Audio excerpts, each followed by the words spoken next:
নমস্কার বন্ধুরা, শুভেচ্ছা শাসইতে আপনাদের সবাইকে স্বাগত। শীতের রকমারি সবজির ব্যাপারই আলাদা। বেগুনটা যদিও সারা বছরই পাওয়া যায়, তবুও শীতের বেগুনে স্বাদটাই অন্যরকম হয়। তাই আজকে আমরা বানাবো বেগুন বাসন্তী। তার জন্য এখানে আমি নিয়েছি দুটো বেগুন, লম্বালম্বি করে কেটে 4 টুকরো করে নিয়েছি। 8 পিস হওয়ার কথা, কিন্তু আমি এখানে 6 পিসে নিয়েছি। এবারে বেগুনগুলোতে খুব ভালো করে স্বাদমতো লবণ আর হলুদ গুঁড়ো মাখিয়ে নেব।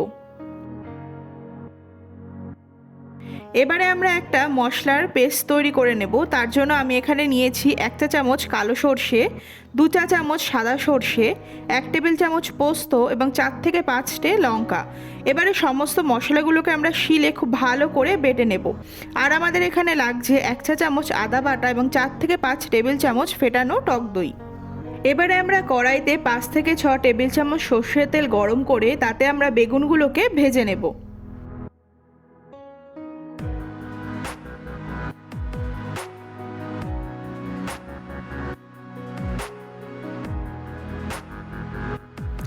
বেগুন আমাদের ভাজা হয়ে গেছে। এবারে আমরা বেগুনগুলোকে তুলে রেখে দেব।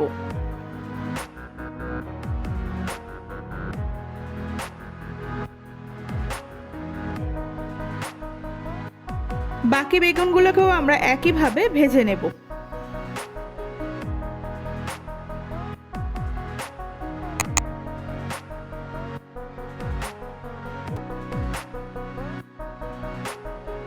এখন কড়াইতে 2 থেকে 3 টেবিল চামচ সর্ষের তেল গরম করে তাতে আমরা দিয়ে দিচ্ছি 1 চা চামচ কালো জিরে আর 2টো চেরা কাঁচা লঙ্কা। ফোড়ন থেকে খুব ভালো গন্ধ ছাড়তে শুরু করলে তাতে আমরা দিয়ে দিলাম বেটে রাখা আদাটা। আদার কাঁচা গন্ধটা চলে যাওয়া অবধি আমরা আদাটাকে খুব ভালো করে কষিয়ে নেব। এবার এর মধ্যে আমরা দিয়ে দিলাম তৈরি করে রাখা মশলার পেস্টটা।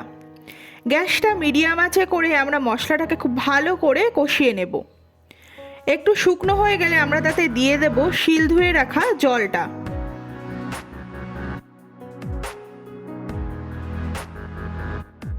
খুব ভালো করে কষিয়ে নিয়ে তাতে আমরা দিয়ে দিচ্ছি স্বাদমতো লবণ আর 1/2 চা চামচ হলুদ গুঁড়ো।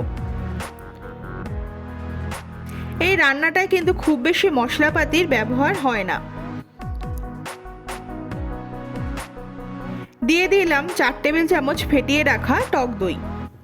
দই দিয়ে কিন্তু গ্যাসের ফ্লেমটা একদম কমিয়ে দিয়ে কন্টিনিউ আমাদের মশলাটা নাড়তে হবে, না তো দই কিন্তু কেটে যাওয়ার সম্ভাবনা থাকে। দইয়ের টকটাকে ব্যালেন্স করতে আমরা দিয়ে দিলাম 1.5 চামচ মতো চিনি। চিনিটা আপনারা দইটা কতটা টক সেটা বুঝে তারপরই দেবেন।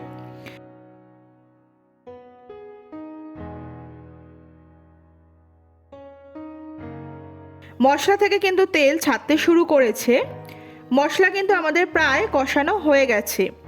আর একটু হয়ে এলেই আমরা তাতে দিয়ে দেব 1 কাপ মতো জল।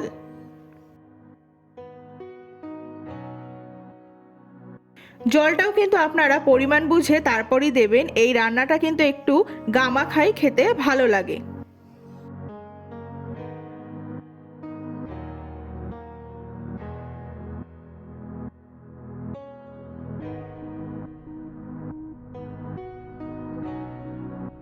এবারে আমরা ঢেকে দিয়ে একটু ফুটতে দেব ওই মিনিট 5-7 মতো।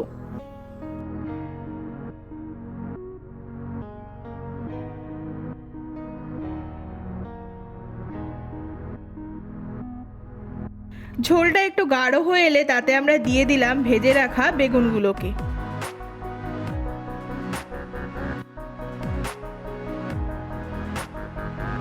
বেগুনগুলো দিয়ে আমরা আরও মিনিট 2-3 জন্য ঢাকা দিয়ে রেখে দেব।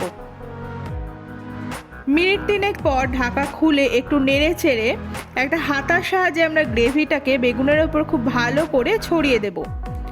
এতে মশলাটা খুব ভালো করে বেগুনগুলোর মধ্যে ঢুকে যাবে।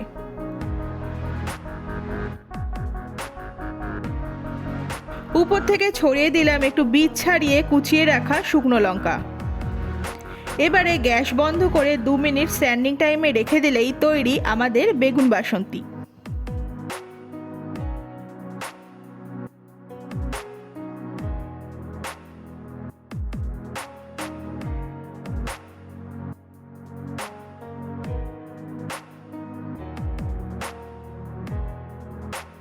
নিরামিষ দিনে গরম ভাতের সাথে একদম জমে যাবে এই রান্নাটা।